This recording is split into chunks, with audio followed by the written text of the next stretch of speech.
Another concept that Irving Goffman tried to put on the table was the concept of the interaction order.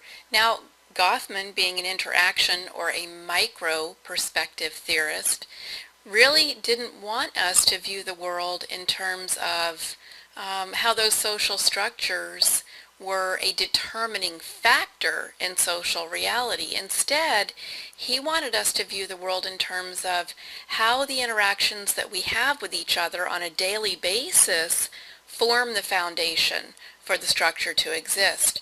And so he came up with this concept of the interaction order to describe how that reality, that micro interactive reality, influences the macro or the structure of society. So some basic things that he said.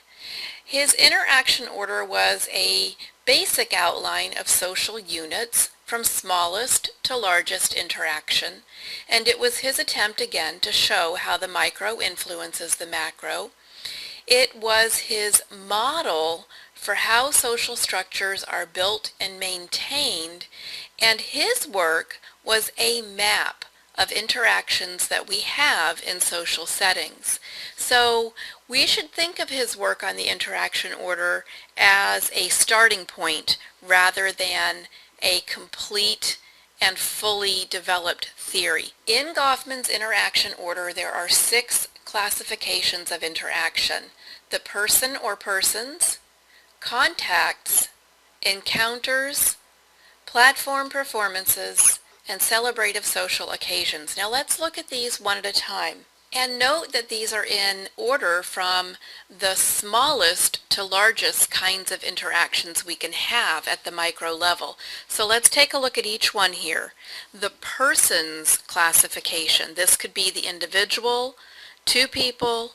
It could be standing in line with other people or some sort of procession that you happen to be involved in. The point here is that the interactions we have in these types of settings are similar every time. The contact classification could be telephone conversations, emails, it could be instant messages, it could be texts, it could be snail mail letters.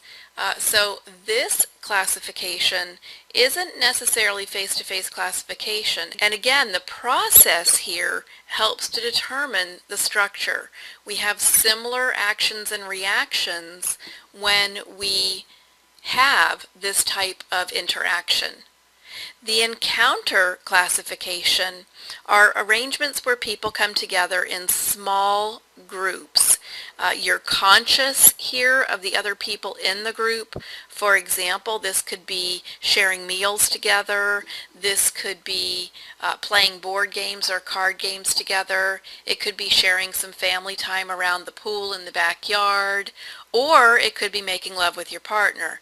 So here again, there's a specific expectation of how this type of interaction will play out. The 4th is platform performances. Activities here are set before an audience. And we talked already about Goffman's concept of dramaturgy, the front stage and the backstage. So this one here will be relatively easy, I think, for us to grasp. The last classification is celebrative social occasions, gatherings of individuals which are honoring some circumstance, whether it's a birthday or a retirement or a group of meals together.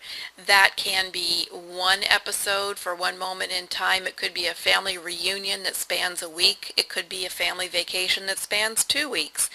The point here with this category is that there's some coordinated effort and you're coming together for some purpose. So Goffman said that these are the different types of interactions that we can have, and this gives us a basic starting point for research on social interactions. He hoped that we would build on this, but his foundation here in these types of interactions, these classifications of interactions, gives us a typology which can be used by the symbolic interaction researcher to understand interactions among individuals, small groups, and even some larger groups.